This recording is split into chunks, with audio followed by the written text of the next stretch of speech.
Sinampahan ng reklamong plunder o pandarambong sila dating Pangulong Rodrigo Duterte at Senator Bongo.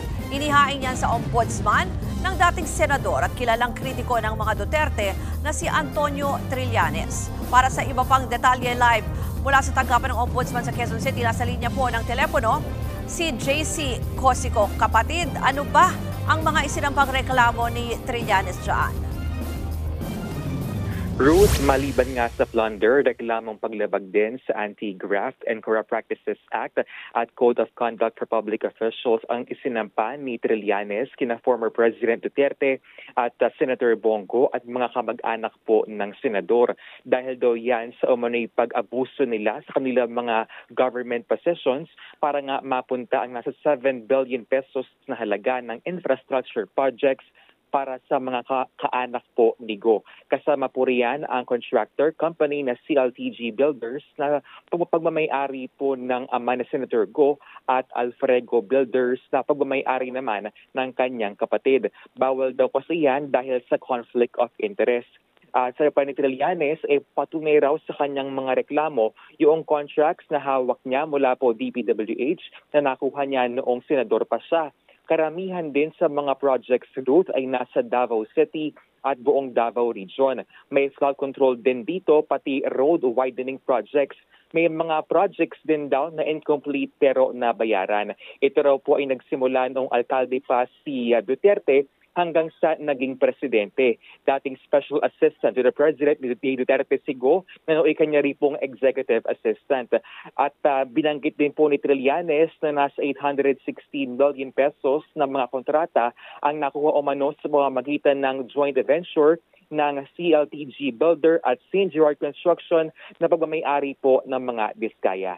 Narito po ang pahayag ni Trillanes.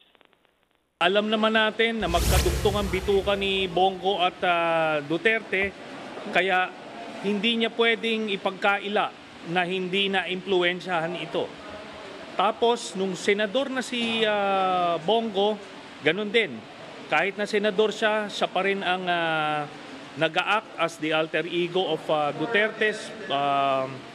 Talagang siya pa rin yung special assistant.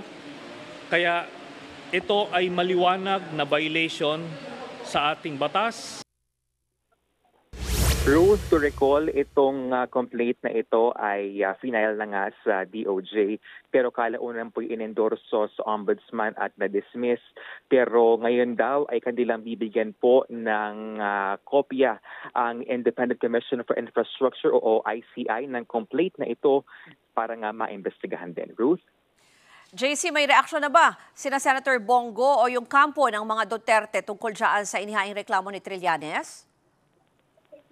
Ruth, sa isang press conference, sinabi nga ni Go na walang basehan yung mga accusations ni Trillanes.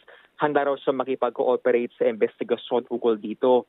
At mensahe pa niya kay Trillanes, "You're barking at the wrong tree. Huwag daw pong ilihis ang issue." Narito po ang pahayag ni Senator Bongo. Trillanes, you are barking at the wrong tree. Kung seryoso ka talaga, bakit di mo kasuhan yung mga totoong mga corrupt talaga?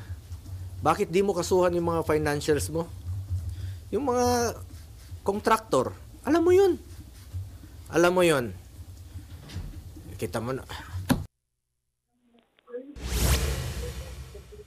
Ruth, balik sa'yo. Yan po ang Express Report ni JC Cosico mula sa Quezon City. Mga kapatid, Ruth Cabalco, para sa mabilis na pasada ng mga balitang dapat niyong malaman, mag-follow at mag-subscribe sa social media pages ng News 5.